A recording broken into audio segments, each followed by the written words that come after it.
Guys, welcome back and thank you for tuning in to this week's episode of Investor Intelligence, brought to you by the team at the Property Mentors. It's your weekly podcast for all things investment, and as always, hosted by me, Phoebe Sikowski-Wallace.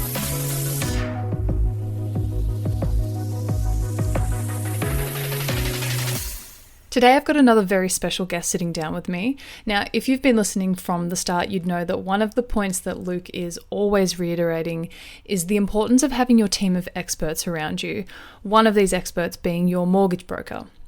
Today I've got the amazing Chelsea Burton. Now, Chelsea is a senior broker at an independent mortgage broking firm used exclusively by the Property Mentors and specialises in investment property loans. So today we delve into what a mortgage broker does, how to source the right one for you, and what is happening in the market at the moment from her perspective. And given the market is always changing, and simply because she is just a joy to talk to, we will be having Chelsea on as a regular guest. But I hope you enjoy today's episode. Here's Chelsea. So Chelsea, welcome to the podcast. Thank you so much for sitting down with me today. Thank you for having me. Now, you're not just any mortgage broker, you're actually the mortgage broker for us here at the Property Mentors. And Luke and I have touched on the role of a mortgage broker in one of our earlier episodes when we were talking about who you want in your team of experts, also known as your core wealth team. But in your own words, if someone had never heard of a mortgage broker, or maybe has heard of one but is unsure of what they do, how would you describe what one does, just in a general sense, and why someone should use one? Yes, absolutely. So, as you all know, you can walk into a bank and you can get a mortgage, and that bank is going to tell you about the products that they have on offer. They're going to tell you about the services and what they can do to help you. If you don't meet their criteria, then they're going to tell you that you can't get a loan. And there are a handful of banks that have branch access where you can actually do that. A mortgage broker's job is to give you more options. So walking into a bank, they're not going to tell you about products that other banks have. They're only going to tell you about theirs, whereas a mortgage broker has access to all of the products with all of the different lenders. And so they can find the bank that's going to suit you best without you having to apply for a loan with each one of them. They can find you better deals quite often than you would get in a bank.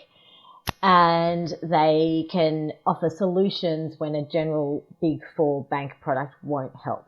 So particularly for an investor where sometimes, it's not your first loan, it's not the only mortgage that you're going to have, a standard bank product with a big four isn't necessarily going to be what's going to suit you best financially and for your long-term investment goals, and that's where a mortgage broker is really important.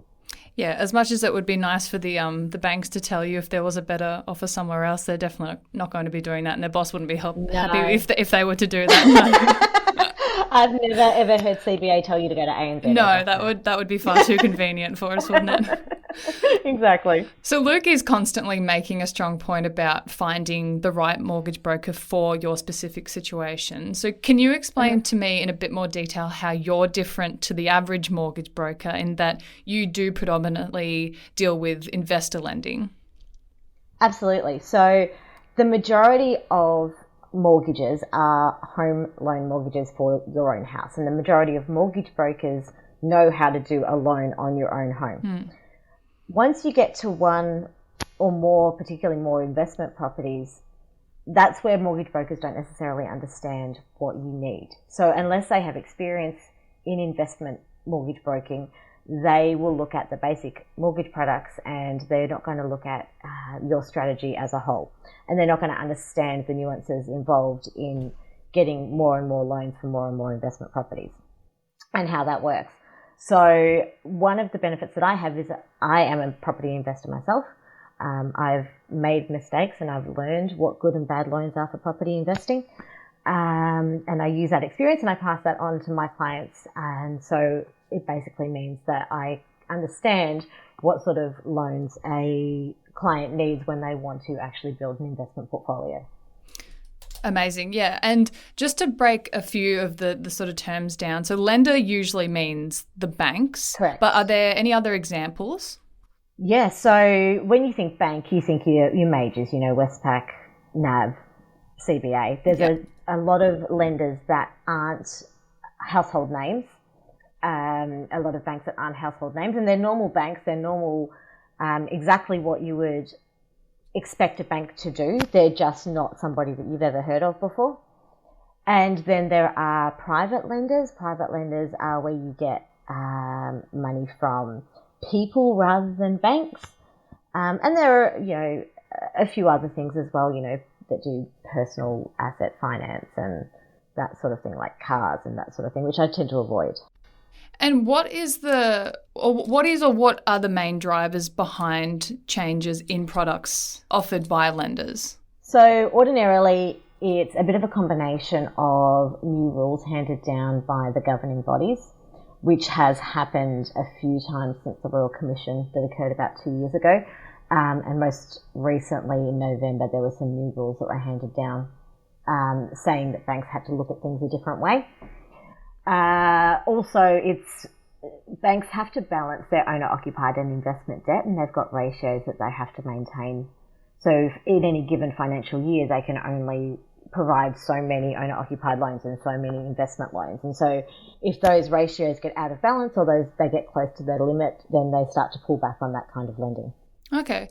And why is it important to have your broker and your mentor work closely on your property plan? Yeah, so you will have an investment strategy, and investment strategies differ depending on different people. Some people want to get a couple of properties under their belt. Some people want, tens, hundreds of properties. It's really an individual thing based on what your goals are and where you see yourself in the future. Your property mentor will discuss that strategy with you, and your mortgage broker's job is to find a way to implement that with the banks. And so it's really important that everybody's on the same page so that we all know where you're headed. Otherwise, you'll end up potentially with a loan that's not going to suit you or a property that's not going to suit you. One other really important question that you need to make sure that the mortgage broker answers is, how much deposit am I going to need for this? Because depending on the property and depending on the situation, that's going to be different, and you need to be aware what your cash outlay is going to be before you start. Something that's worth mentioning is that not the same loan doesn't always suit every person. Yes, okay. So different investment strategies, different property strategies will have different kinds of home loans that will suit. Different kinds of incomes will have different kinds of loans that will suit. So, self-employed is going to be different to PAYG employee on a straight-based salary. If you're buying in a self-managed super fund, the type of loan and the product that you're looking for is going to be different to a standard investment product. The amount of deposit that you're going to need is going to be different to a standard investment product. So these are all things that a mortgage broker will be able to guide you on.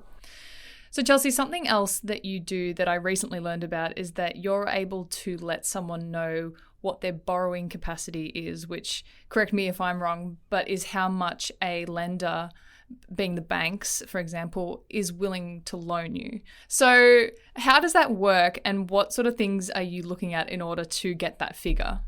So different banks have different ways of working out people's borrowing capacity.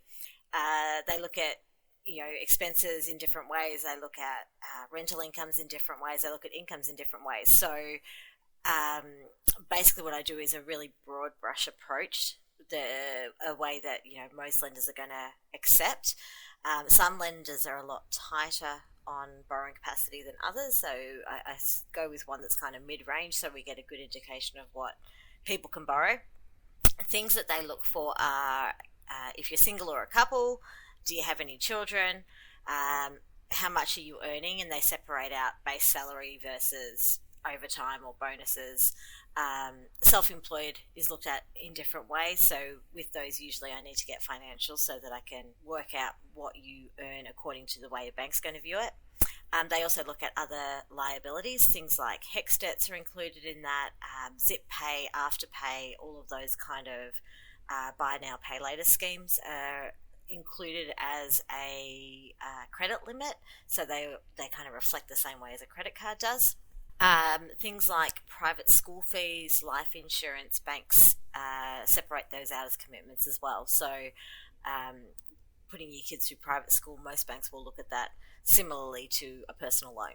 Okay, so what you're gauging is I don't want to say it's a guess, but it's a pretty good guess of what banks would be able to loan. And then when does it sort of become this is a solid concrete figure that you could be loaned, sorry? Yeah, so if a client wants to go ahead and do a pre-approval, then I get all of the actual supporting documents off them. So I'll get their bank statements, their pay slips, ID, anything else that the bank might need.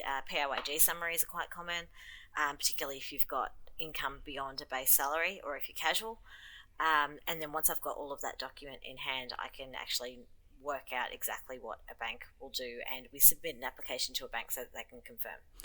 And pre-approval is when they just approve you, but then there's also a sort of second part, isn't there, where they approve the property as well?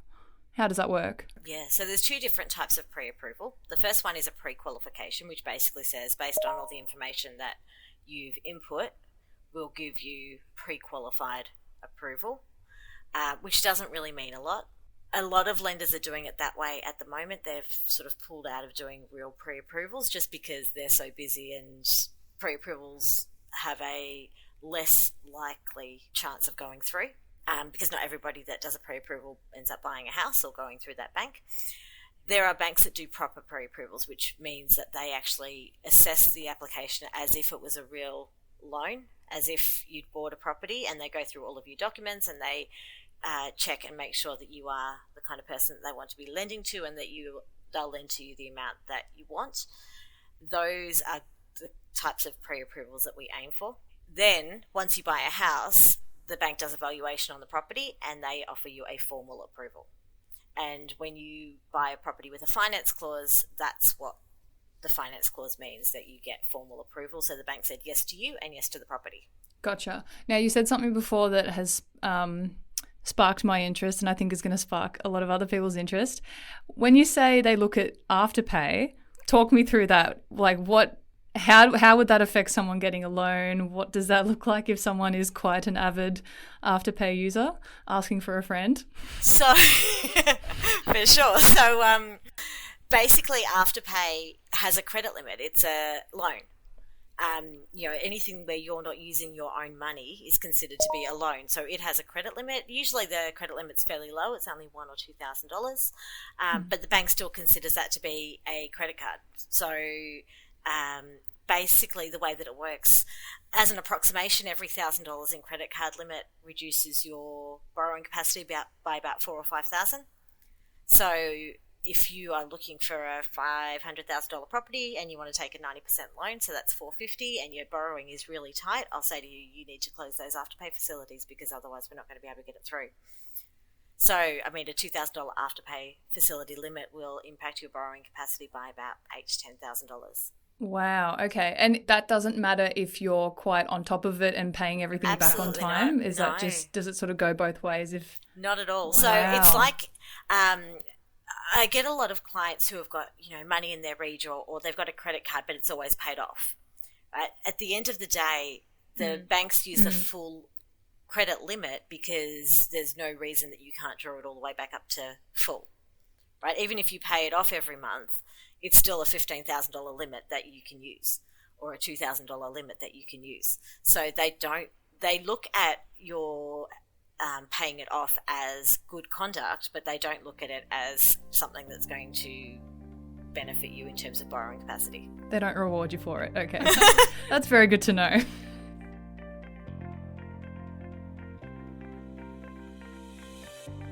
If you wanted to get fit or start a fitness program, you wouldn't run a marathon if you hadn't yet mastered jogging. You also wouldn't begin weight training by lifting 30-kilo dumbbells. There are, of course, multiple ways to keep fit through a variety of sports and exercise programs. However, there is a process to getting into shape and achieving peak performance. It's the same when it comes to investing in property. You need to start by doing some self-assessment of where you are now to where you'd like to be. This would be your fitness test. You have to find your team of experts who will help you along the way. These would be your trainers. And learn how other people invest, including the mistakes they've made. Only then can you start to look at how you will achieve your property investing goals. Property Fit assists you with all of this. It's the latest book from experienced property investor, entrepreneur, and founder and CEO of the Property Mentors, Luke Harris. It's the book that will guide you through the groundwork you need to cover before you start investing, exploring all the ways to invest in property by helping you find a strategy that will lead to the ultimate goal of financial freedom. Property Fit is your easy-to-read, practical book including mentor tips and mindset insights, as well as proven strategies that seasoned investors or those just starting out in property will find invaluable. Visit propertyfitbook.com.au to purchase your copy and get your property portfolio in shape for financial freedom. Have you got any examples of what's happened when maybe someone hasn't used a mortgage broker and they've tried to do things on their own? Yeah, absolutely. So banks do, you probably heard of cross-collateralization of properties. I've not. You could explain that to me if you'd like. Basically what that means is when you have a home loan with a bank and you want to buy an investment property, what banks will do, if you go to the same bank and you don't talk about it with them, they will have both properties securing both loans. Now, at face value, that doesn't really seem like a problem, but what it means is that in the future, if you go to sell one of those properties, the bank has to revalue the other one, and if the other one's gone down in value, it means that you actually have to pay that loan down.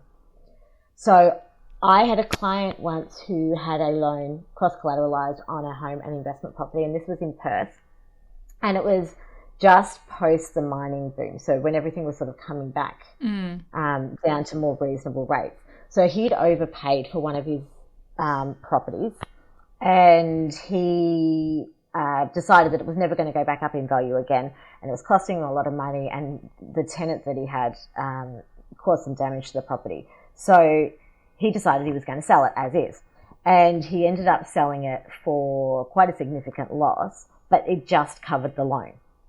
So he was happy with that because that meant he could pay out the loan. However, because it was cross-securitized, his house had actually also gone down in value because it was also in Perth, and it had gone down in value about $100,000. So when it came to paying off the loan, the bank said, well, actually, you're going to have to pay $80,000 off your house as well. And so because you've got to still be under 80% of the value of that property. So he didn't have enough money to do that as well. So we ended up having to get him two personal loans, two for $40,000 each, so that he could pay the bank down, so that he could settle on the property that he'd sold. So that would be one of the things that a mortgage broker, if they know what they're doing, would suggest that you don't do, because cross-collateralization can have a dangerous impact. But banks do it ordinarily, so they will. It's the easiest, cleanest way of having it look in your accounts, because it means you've only got two loans, one for the house, one for the investment property. And so they just do it as it's not something that they think about, but it can cause a problem.